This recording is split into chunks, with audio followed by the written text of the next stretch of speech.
Every day, a storm of paperwork keeps the global economy running. A car company that orders parts from suppliers globally.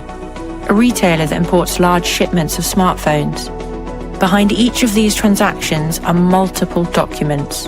Invoices, purchase orders, bills of lading, packing lists.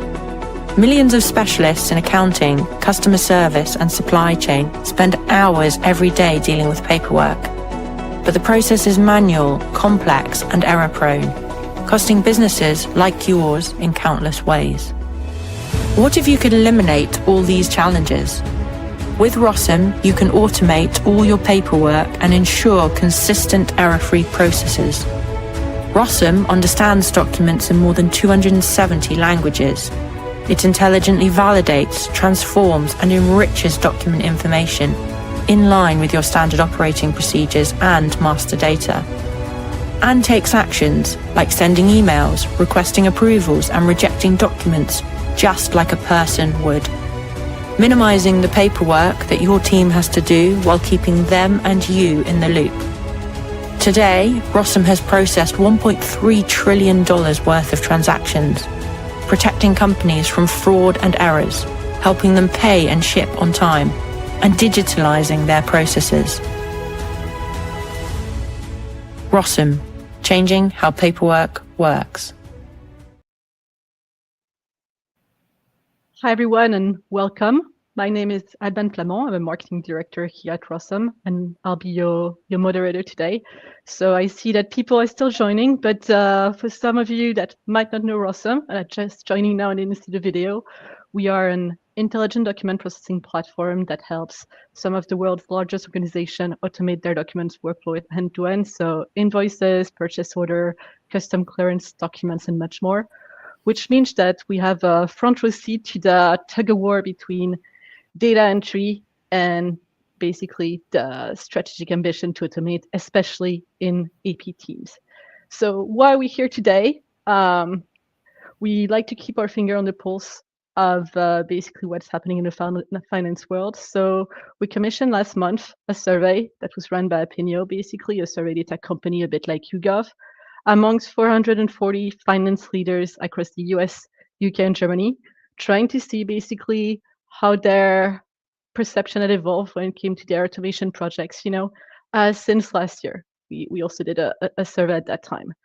And the results were actually super interesting. And to help me unpack what these results mean for your 2026 strategy, I have two amazing speakers with me today. First, Anália Lima, Associate Director for Finance Transformation at Deloitte. Anália, I've read the work you've done around the evolution of P2P, and I think it's going to be the perfect lens here to analyze this data. Welcome. Thank you. And then Jamie Radford, the CEO and founder of the Accounts Payable Association in the UK. Some of you might even know him as the host of the Finance Disruptor podcast. Welcome, Jamie. Thank you very much. Awesome. So maybe a little bit of housekeeping so you know what to expect. So the speaker introduction is done. So that's already, one check mark here. So we're going to look first at some of the survey results that I mentioned just before. I'll ask some questions to our speakers to get their take on it. Of course, you're welcome to ask questions across the webinar. I have a section saved for you at the end to make sure that we get to as many questions as possible, but please feel free to ask your question throughout the webinar so you can get as much value out of this. We'll also look at our AP maturity benchmark in the 3 stages that we kind of see emerge, when it comes to AP automation right now. And then to make sure that you leave this webinar with, strong practical advice, I'm going to ask the panel, what is their one recommendation for you, the finance leaders here, listening to this webinar for 2026. Little bit of housekeeping, don't worry. This webinar is recorded. You'll get the replay if you want to, watch some of the section again, or if you want to share the slides with your team. No issues there. We'll get that to you afterwards. Okay. So if everybody's ready, without any further ado, we'll get going. Let's start with maybe the elephant in the room. Almost everyone was actually looking back at our survey results from last year, tells us that automating is one of their key priority when it comes to AP. But here we were asking, where finance leaders thought they were in terms of that process automation. Was it not at all automated, partially automated, fully automated, which basically means just a high rate of straight-through processing? And actually, only 38% in the UK and Germany and 32% in the US told us that they considered that they reached, that highest stage of automation. Anália, maybe to start with you, when you see these figures, what does that tell you as to, where companies are today? How do you link that back to your experience on the ground with your clients? Thank you, Alban.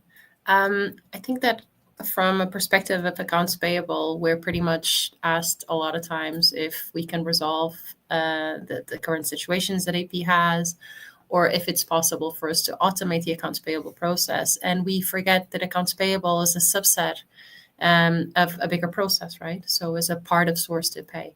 For you to be able to effectively automate the accounts payable process, you need to be able to effectively determine the type of costs that you're getting approvals to do, and ensure that your cost categories are managed within a framework. So when we're talking about automation, and Jamie, I'd love to hear your thoughts on the matter. But when we talk about automation, we tend to see some of our clients expecting for us to come in and say, well, we're going to automate this and all the problems will be resolved. I think that we need to go back to the fact that automating is still based on processes. So you need to keep not only your processes documented, you need to go back to best practice. You need to ensure that there's a continuous improvement loop.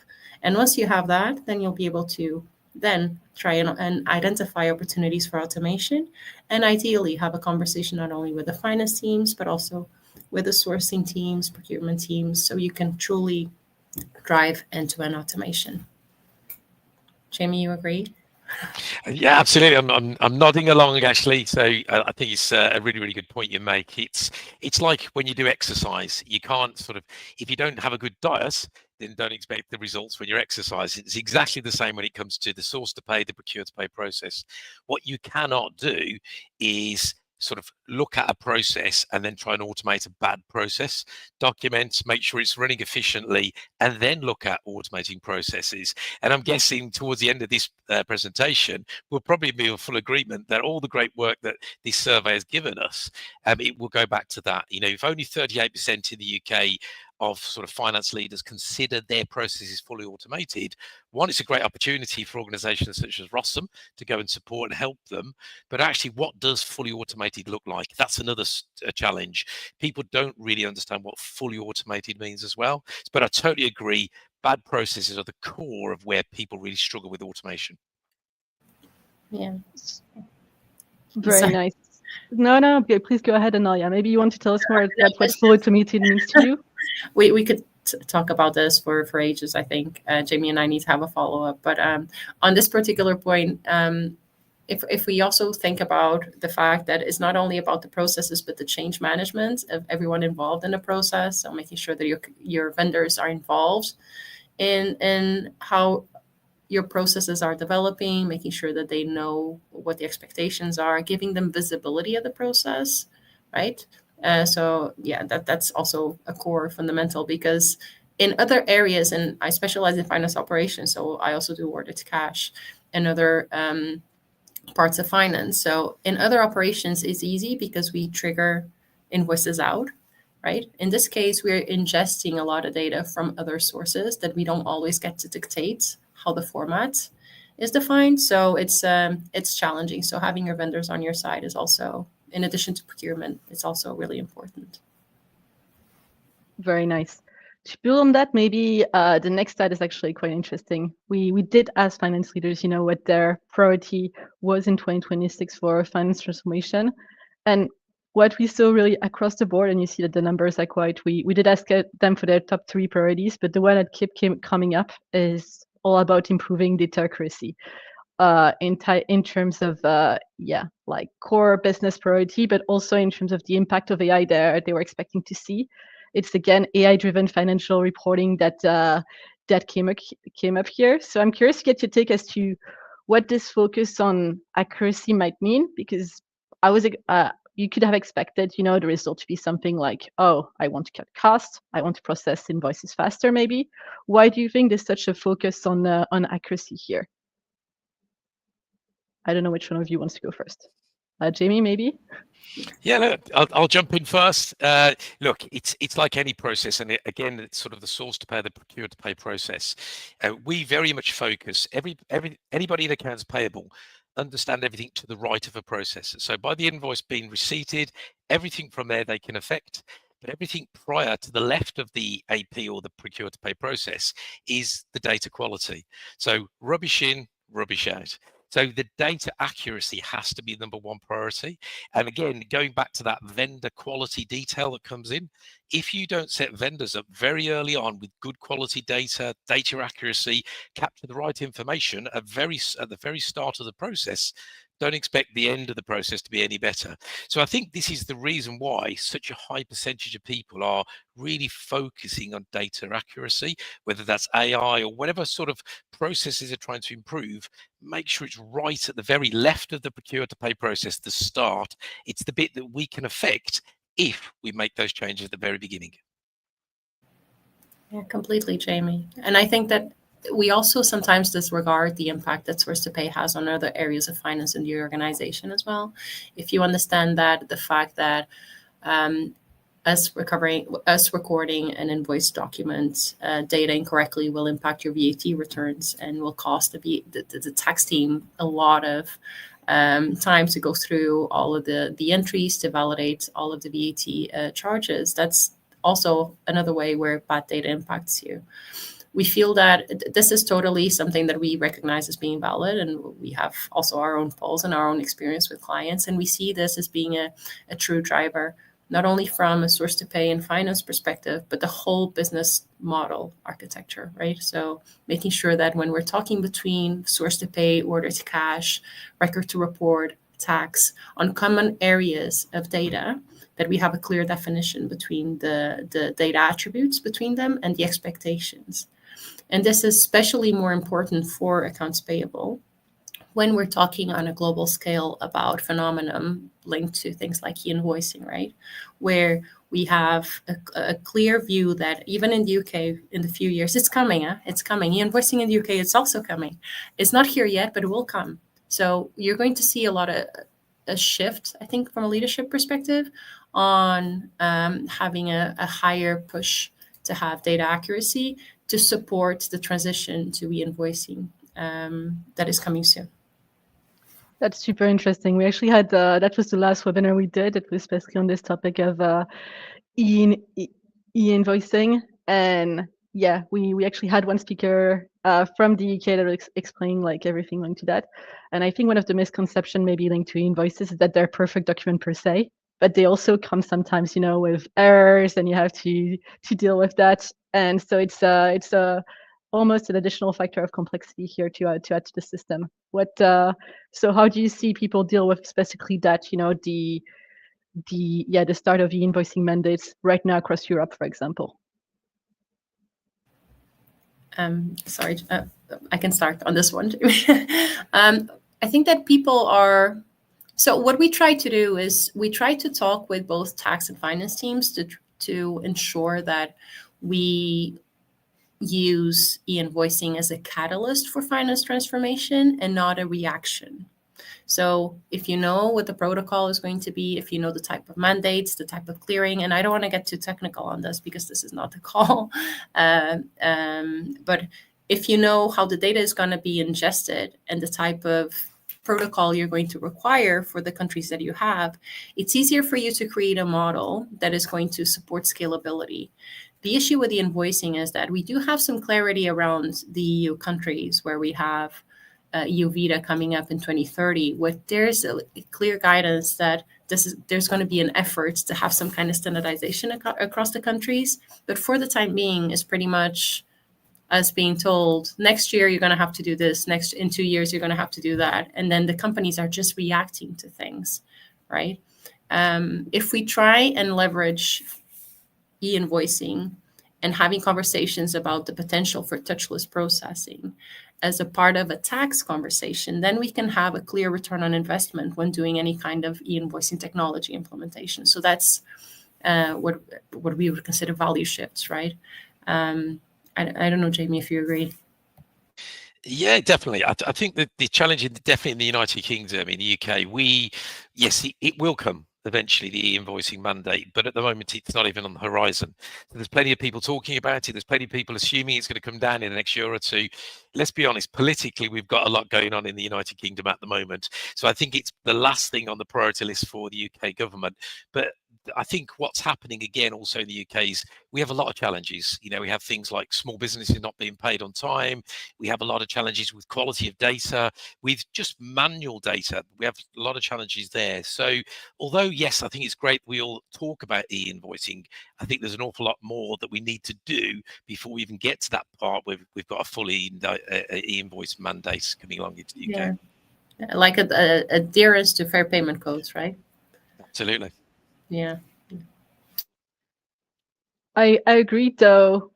UK businesses that are working abroad, for example, might have to deal with e-invoices in some way, if they have offices elsewhere. So it's starting to be part of the conversation, even with the mandates in the UK. And I know that a lot of European or even US clients are actually dealing with that and wondering how they can implement this. But super interesting, and I thank you for the helping us understand why that data accuracy is so important.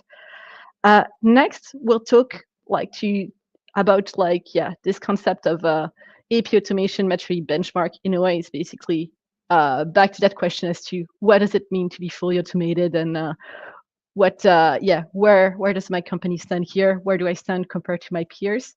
Here at Rossum, I'm sure Anália, Deloitte, you have even more complex models for that. But basically, we looked at 3 distinct profiles emerging from the data here. So we had basically at the start of the curve with low automation, start of the curve, high automation being the top.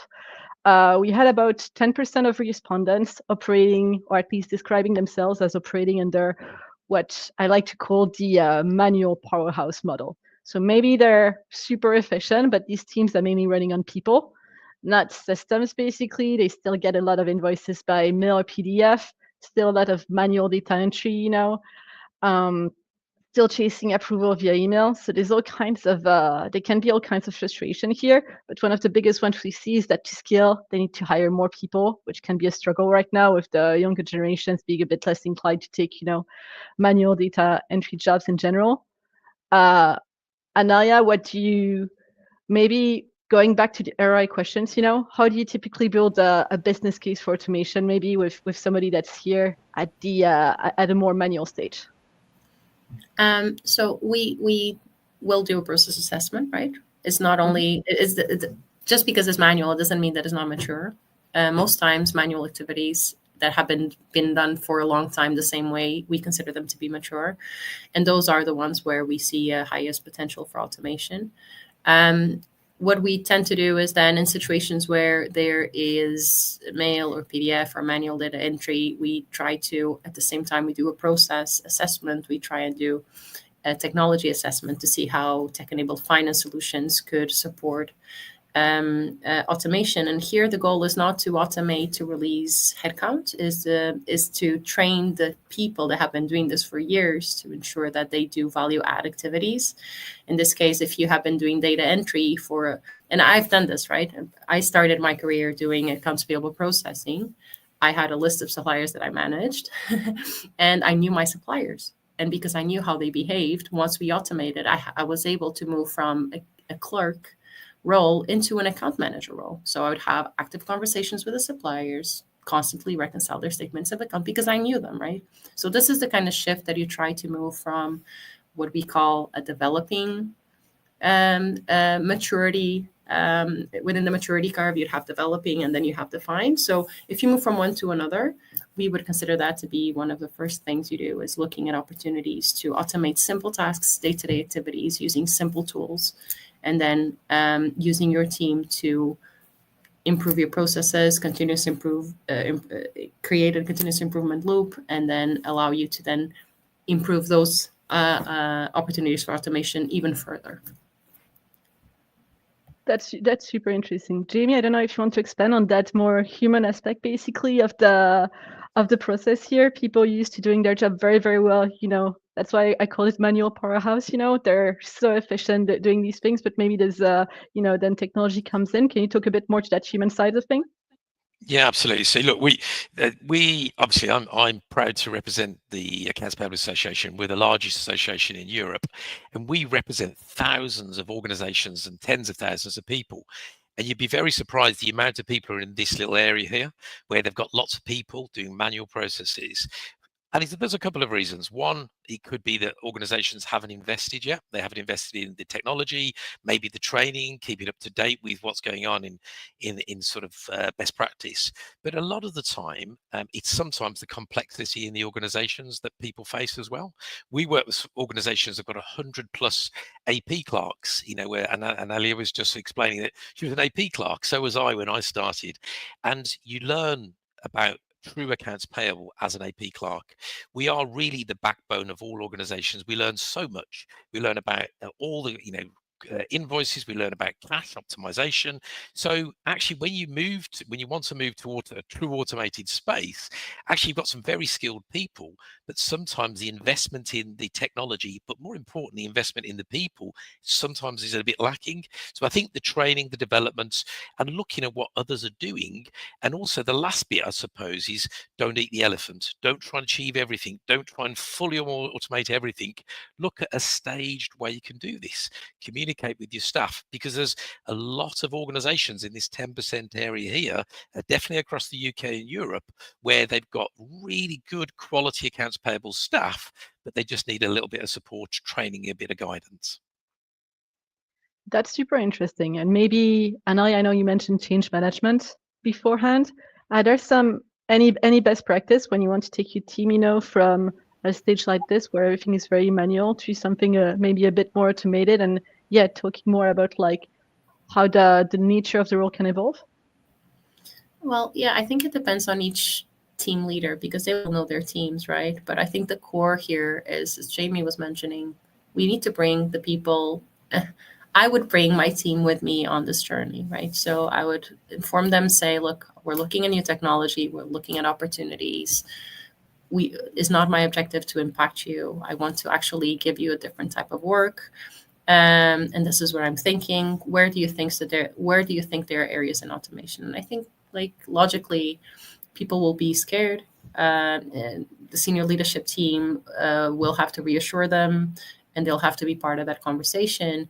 But then you'll ultimately, while you go through that maturity journey, keeping that team is definitely the best approach, because they don't only know the suppliers, they know the organization, as Jamie was mentioning. So even, for instance, having a conversation with a procurement officer that they've known for years about maybe changing their POs from one-off to a yearly purchase order, or having blanket POs, or having contracts instead of POs, all of those conversations that will optimize your AP processes, if you keep the people in the organization with you during the transformation, they can engage also with the business that are your stakeholders, and also with the vendors. So negotiating payment terms with vendors is one of the most difficult things you'd have to do. The AP team is constantly on the phone with people. Most times people will call when they're not happy about something, and being able to disengage, to engage with the suppliers and diffuse situations like those creates a trust kind of bond with a supplier. So if you have to go through transformation initiatives, having those people there, not only to manage the organization, but also the external stakeholders you have as part of the process, is invaluable. It's super interesting. And if the audience wants to drop questions to tell us like how they live this, if they have specific questions for the speakers, don't hesitate. Jamie, anything you want to add here? Yeah, look, change management's very difficult. Anybody going through any change, as humans, we naturally reject any change. But I think as Anália said, the challenge really comes down is to get people involved very early on, and remember that the accounts payable staff, wherever they are, UK, Europe, or in the US, wherever they are really hardworking. They're very knowledgeable. They understand their processes. They understand their suppliers.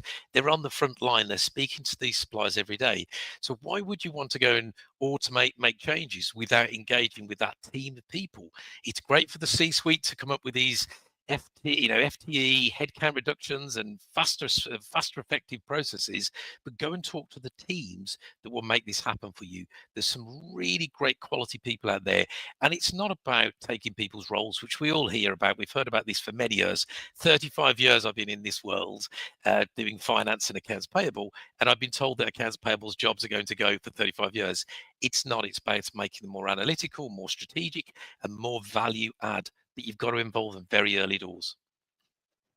Very interesting. I actually have more data on this specifically that I think we'll be able to continue speaking about right after. But maybe to go to the next stage, on our AP automation maturity scale, basically. And that's where we actually see the biggest chunk of survey respondents. It's basically, they've started automating some tasks, but not the full process. Basically, that means that they have some kind of tool in place, sometimes part of their current technology, sometimes something they're buying from the outside, but they still see frequent errors. Back to that data accuracy, they're still manually handling a lot of exception, and they're still checking, copying data from one system to the other, probably because the technology is not fully integrated into their downstream system. And the frustration we're seeing here is really that the automation isn't delivering enough results. So what's your take on this stage specifically, where that's clearly teams that are trying to automate, but maybe feeling a little bit of pain here, not managing to get the results? What do you see on the ground for companies that fall a bit within this stage? Maybe, and Jamie, I see. Well, you want the buzzer. You went up first. No problem. I'll answer first. So, yeah, look, I think Anália answered this earlier. It starts with bad processes and then trying to automate bad processes. That's the start here. So if you haven't fixed the process challenges that your company may have or your organization may have, then these automated tasks are going to be more so. So manually handling exceptions, well, that normally is because of a bad process or somebody within an organization not following a process because they don't know about a process. Partially, integration with ERPs and how they integrate is because they haven't been fully mapped out and they've thought about how this is going to work. If you're going to buy an off-the-shelf product and try and squeeze and squash that into your organization and think it fixes your processes, it doesn't. All it does is escalates the problem, highlights it, and actually makes you do extra work. So I think Anália's analogy earlier was, look, fix bad processes, make sure they're documented, look at what the outcome, what do you want good best practice to look like before you start an automation journey. But then the other part of this really is that it goes back to the people element. Make sure that the right people are trained, the right people are in the workshops, make sure that the outcomes, the training that's developed and needed is all along these ways, because a lot of the time, in the AP world, a lot of the challenges we face is because people are either not trained in terms of how to raise a requisition or a purchase order, how to receipt, whatever the process will be. But also the other part, which is really really important in this whole source to pay, procure to pay process, is what part people play in that process. Why, if they don't do a particular role in that particular process, what's the impact further downstream? And a lot of the time, these manual tasks is because people don't realize what impact they're having by not doing something further upstream. I completely agree. I think what we were talking about earlier on identifying where you want to go to, right? So you'll hear us consultants talk a lot about target operating model. If you know where you want to get to, and you should define that with your team, it's easier for you to then define how you want to approach it. And so Jamie was mentioning part of the 3 pillars of the definition of the target operating model, right? So it's people, processes, and technology. If you define where you want to go and you have your team with you to help you through the way of how do we get there, discussion, it's easier for you then to align these three streams. So how do you improve your processes to best practice? How do you use technology, either it being an ERP integration or a SaaS solution or tech-enabled finance solution that you develop in-house? And then how you then use your people and upskill your people to go through that journey with you. And what's your people model going to look like in the future? So if you set out where you want to end and you use your team to define the path forward, you can then use those three pillars to support the growth of your team. Very interesting. And then we get to basically the last stage. Very lofty title. You have achieved touchless processing. Reality is that typically it's just that you have achieved that high straight-through processing rate and you involve humans, really where they bring the biggest value. You've automated complex AP tasks like GL coding, discount detection, to go back to payment terms and all of that, and matching so you can quickly identify them, and really take action. You have a deep two-way ERP integration that allows you to really do some really nice data matching and enrichment. And that's back to your point, to transition to strategy. Anália, I know that one of the things you look at is the cost that it takes to process an invoice. Can you maybe talk a little bit to that? Yes, every AP manager's favorite key performance indicator. Accounts payable cost per invoice, right, Jamie? Okay, so there's some indication, and there's other companies that do benchmarks on this as well, but there's an indication where you can link your cost per invoice with your maturity level. So we assume that, and I don't know the numbers from the top of my head, but you can assume if you spend more than $3 per invoice that you would be in like a developing stage. And this is not considering the ERP cost. This is how much it costs you to run a team to do those invoice processes. We wouldn't immediately classify you as developing if it costs you $3.6 to process one invoice, but we would have a starting point to do an additional process assessment. And it's really interesting because I have clients that I consider to be defined that because of the models that they currently have, or if they use the shared service center, they are paying $13 per invoice, right? It depends also on the circumstances. So it's not like a straightforward assessment. It's just one of the KPIs that we tend to look at when we're looking at maturity assessments. Do you have a lot of conversations about this, Jamie? Yeah, look, you would have thought, but actually in the world of accounts payable, I'm not sure a lot of accounts payable managers do really understand the real true cost of processing an invoice. And also, I suppose it like you just said, it's do you take the whole source to pay? Do you take into every cost that relates to that, every part of the procurement process, every part of the sourcing? If you take it as not just the true processing of a transaction, but the cost of an invoice, then it goes into the tens of dollars rather than the individual. So if this is just the process when an invoice hits an AP function, a lot of AP folk really don't get that. And they focus on things like days time to pay. They look at the processing cost in terms of the time that's in their function rather than the value. But I do think it's a great KPI. And again, you mentioned shared services then, Anália, that shared service centers, because of their central cost and their complexity, having multiple systems, maybe multiple entities, their costs alleviate a little as well. So I think, look, going forward, I think AP managers should have a dashboard. I definitely think they should take a look at processing cost. But again, it's like all data. Let's just make sure we're measuring apples and apples, not apples and oranges. Yeah. That's exactly what It's imperative. I think you touched on a point there that is really important, which is how are you going to know if you're going the correct way when you define that path if you don't have a way to measure it?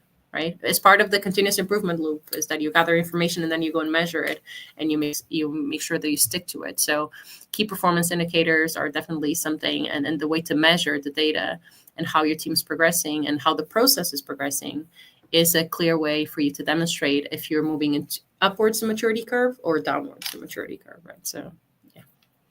What are maybe some other KPIs you'd recommend, in this process of automation that AP managers could look like? You'd have to send me an email and we can start a statement of work now for me to give you.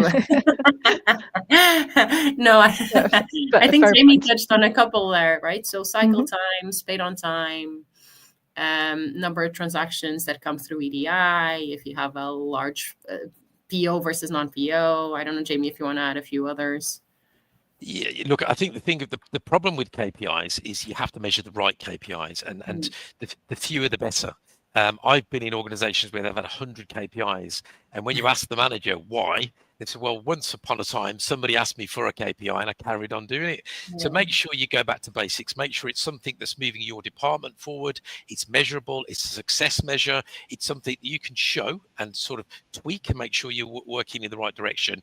I would say a handful of very good core KPIs is what you should be looking at, but it is very dependent on your industry, your organization, and the complexity as well. Thank you.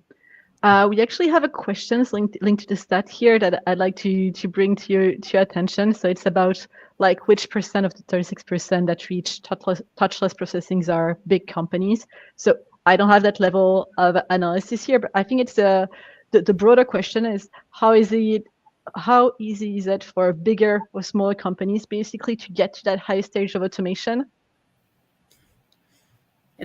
I think for a smaller company it'd be easier, right? Because it doesn't have scalability issues, but it depends on investment too. So it's a balancing act between having investment to invest on doing these kind of programs, on technology, but also on the processes, on redefining processes. Do you agree, Jamie? It's not a science for this.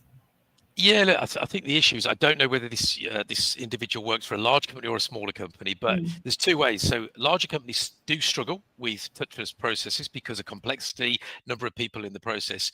Smaller companies struggle with this because of investment in terms of technology. So there's a bit of both here that's going on. The reality is middle ground. It's somewhere in the middle. Look, we need to have a benchmark of where we want to get to. 36% looks like a good number. We've been looking at surveys for a number of years, and it's always been around that low 30 mark in sort of this true touchless processing. But again, going back to an earlier point, let's just define what true touchless process really is, because people have different views of what that is in different organizations. But great comment. I think what we really need to do, though, is focus on what best practice looks like. And I think Anália has been giving us a bit of a schooling on this. It's all about how do you define it? What does best practice look like? And what works in your organization? What are your people like? What are your organization like? What's the behaviors? What's the culture like? There's lots that go on in a business other than just trying to automate and make process a little bit more effective. Very interesting. Thank you for this. Anything you want to add on this, or we can get to actually, training, because we talked about that quite a bit actually. And the next stat I have for you from the survey, we did ask, what was in the respondents' opinion the most important skill for finance team in 2026. And again, we're back to it, and that's actually what we see from a lot of our clients that get to that higher stage of straight-through processing.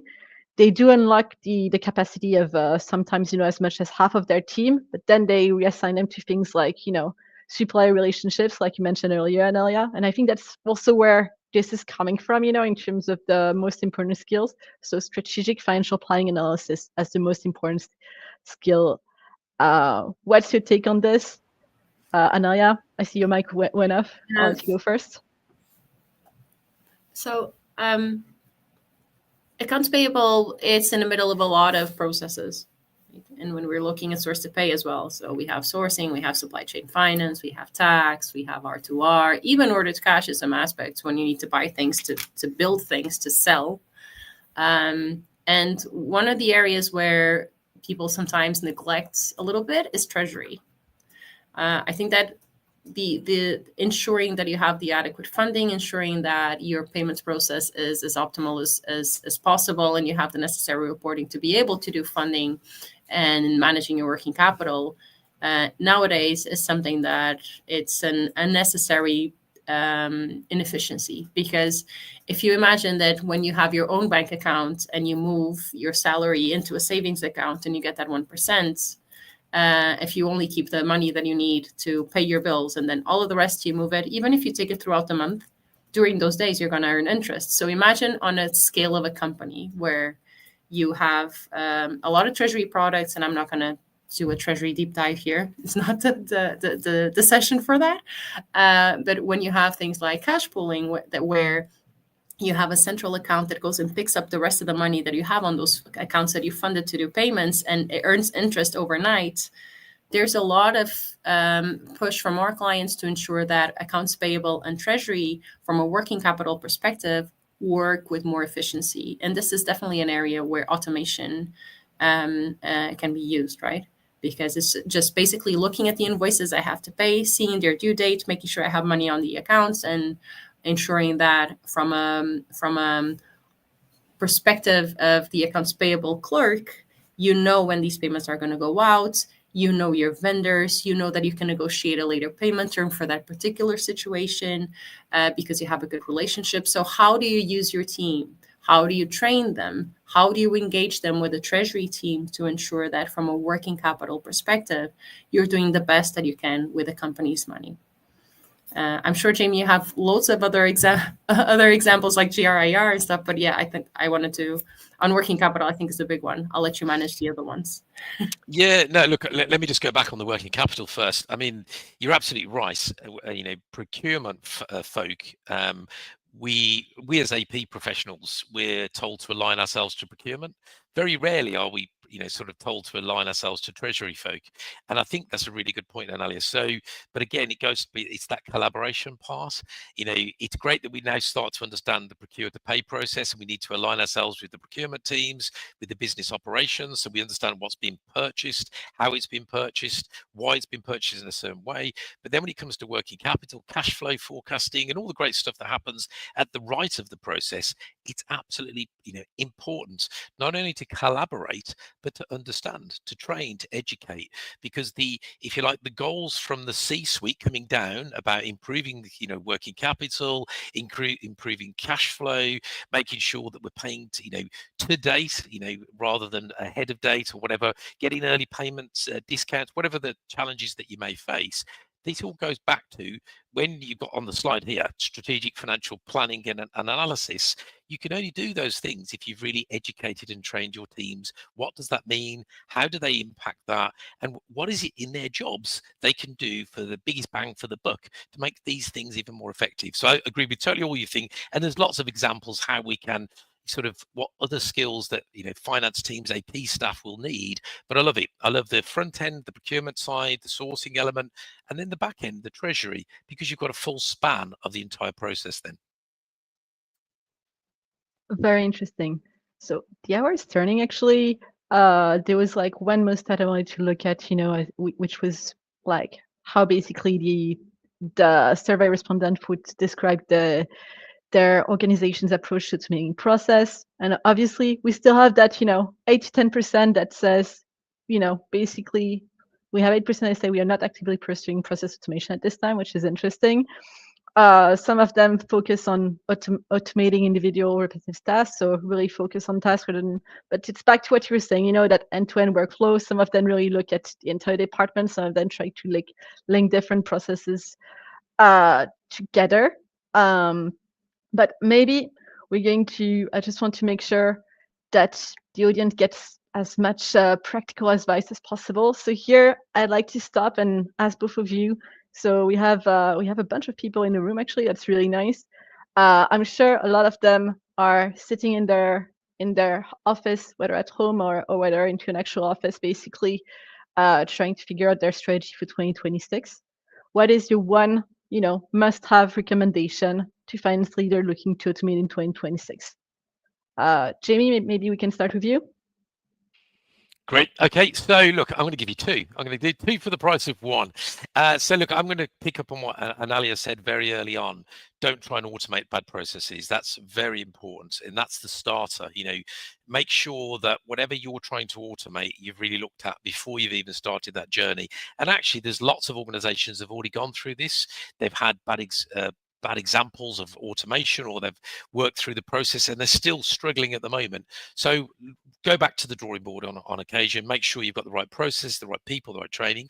But the other part as well, do not try and compare. Although there's great KPIs, there's great statistic out there, there's lots of organizations that will share, Gartner surveys of where you should be and who you should be partnering with, all this great stuff. If you're an organization, make sure you're managing your people, your processes in your industry. It's great to see what benchmarks you could achieve, but measure things for your own selves, your own organization. It's really important that you're measuring at a pace. So don't try and over-automate. Make sure you fix the best sort of your processes wherever possible before automation, and work it at your own pace. Over to you, Anália. What would you advise? I think it depends on your situation, right, where you sit. But I think if we go back to, if we build a little bit on that process, it's so, I feel like it's so simple because I was given the opportunity to be part of the conversation, but it's so simple to develop a continuous improvement matrix as part of your team and look at not only how your team can help you improve the processes, but also what do they think the process and the next step is on that journey to transformation. I'd say as well that there's a lot of materials out there and you'd be overloaded with stuff, because I know that, because I have to read it, I'm in consulting, there's a lot of stuff that you need to also use your experience to assert that this is the correct thing for your organization. As Jamie was saying, you'll read all the types of reports and expectations of where you should be, but just make sure that, again, with your team, with your senior leadership team, you define what is a reasonable starting point to go through that journey. You define where you want to be, by when you want to get there, and then just create a plan. And little by little, you'll get there. For 2026 specifically, if you are a country in Europe, if you have any operations in Europe, I'm assuming that you have heard about Belgium e-invoicing and France e-invoicing. But also be mindful that when you're planning, and I keep talking about e-invoicing because it's not something that you're going to be able to not be compliant with.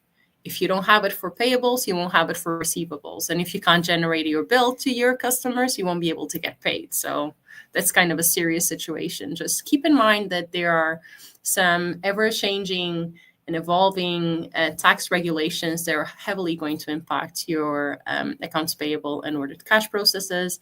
And again, there's so much literature there, but just make sure that when you're thinking about how to automate your processes, just try and leverage that for your touchless processing objectives. If you know that you're going to have 60% of your domestic vendors in Belgium by June 2026 are going to be on e-invoicing, try and ensure that you capture that as an objective for you to have as many POs as possible for those particular domestic vendors, so you can truly improve the touchless processing for that part of your accounts payable cycle, and then work with your procurement team to maybe train people on how and when they should do receipts, right? So if you have your PO being sent, you get the invoice back with a PO number and the receipt is done before the invoice hits, you'll have a touchless process, right, from an AP perspective. So it's just thinking those things through, and instead of looking at them as a hindrance, try and use them as catalysts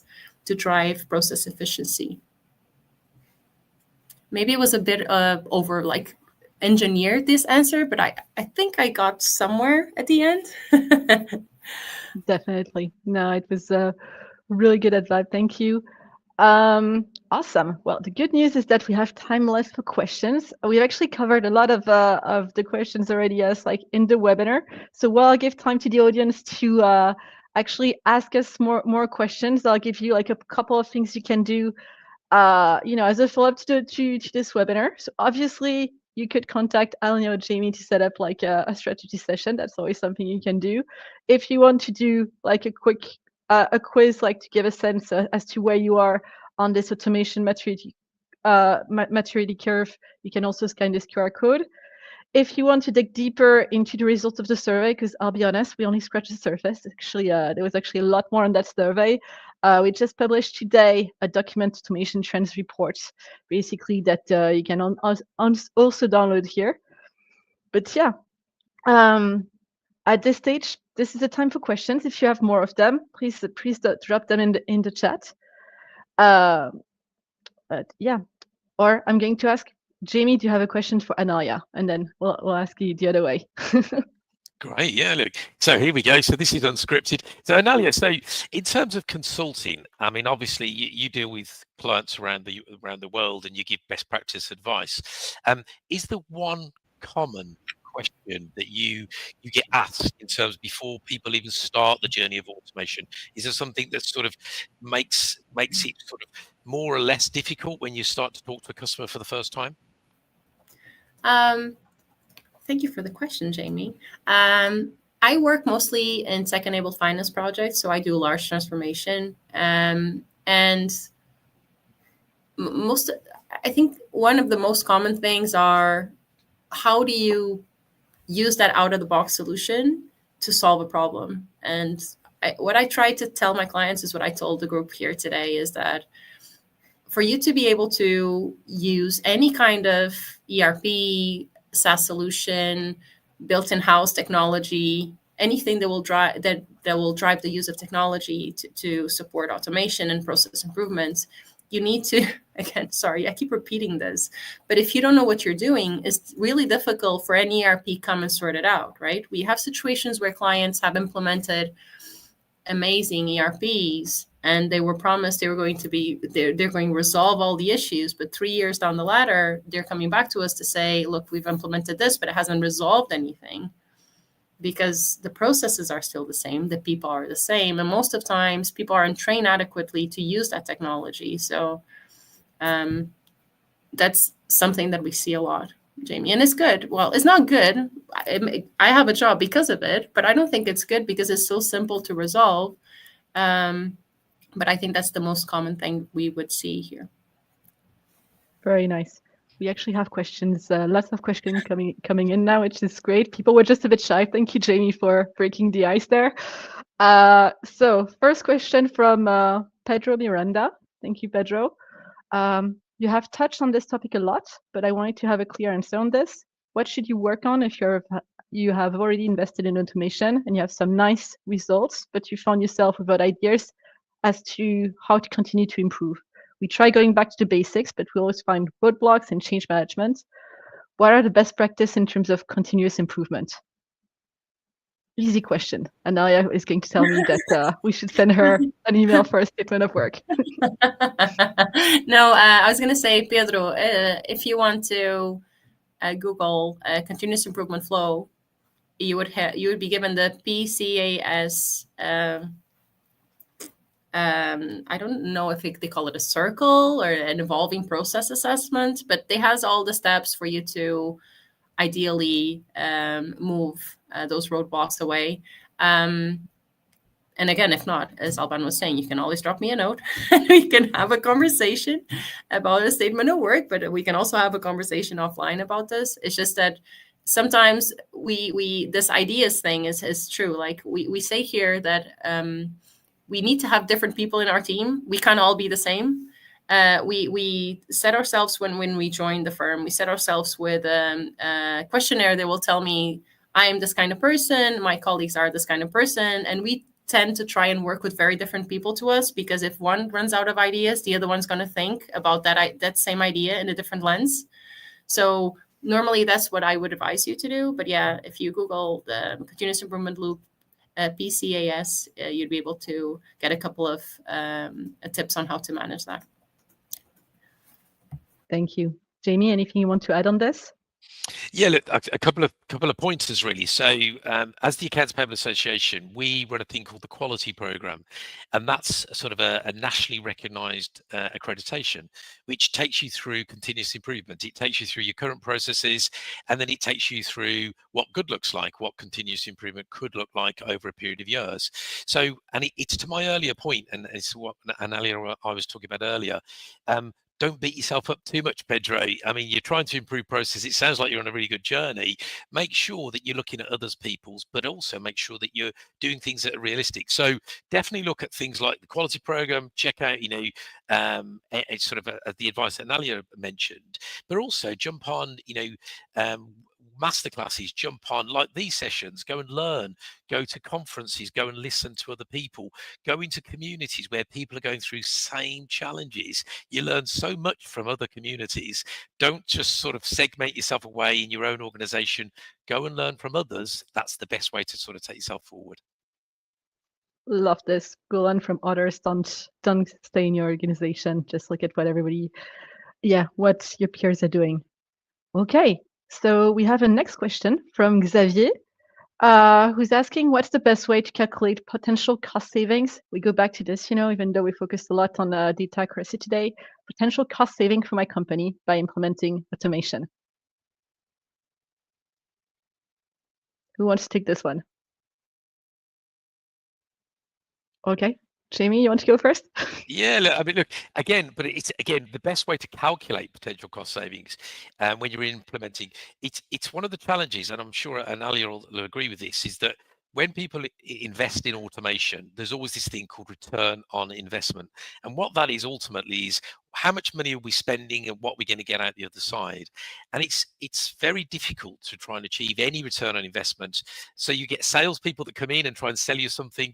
They promise a return on investment within 3 to 5 years or whatever the return on investment, but don't focus purely on the investment or return on investment. Return on value. What are you going to get back? Why are you doing that project? Why are you trying to automate? What is it you're trying to achieve? It's not just about the financials. It's about improvement in processes. It can be about retaining good quality teams and staff. If you're invested in systems in future, you'll keep good people. People only work for organizations that want to invest and develop better processes for their customers. So don't just focus purely on the cost savings, on the value as well. What value are you adding to your organizations, and more importantly, to your customers and your suppliers? So yeah, I agree. I don't recall a situation where today I said, Jamie, I completely disagree from from your point. Yeah, I agree. It's again, it's challenging. This is a typical consulting reply. I'm sorry, Xavier, I don't have a formula for you, but it depends on what you want to implement and how your current organization is and how are they prepared to deal with change, right? I've had clients where we tried to implement PDF and we had to go through change management meetings where people were too worried about what PDF was going to do to their day-to-day activities. And then I have clients that want to do everything in AI. So it's, right, it depends a lot on your organization, your appetite for change, your current processes. So I'd say that you have a lot of benchmarks that you can use, but you'd never be able to have an exact return on investment for this kind of program if you don't have an exact scope for what you're going to try and automate. Very nice. And actually, there are people who do want to, follow up with us and are asking what are the best way to contact, I guess, all of us basically to have a follow-up about their specific organization.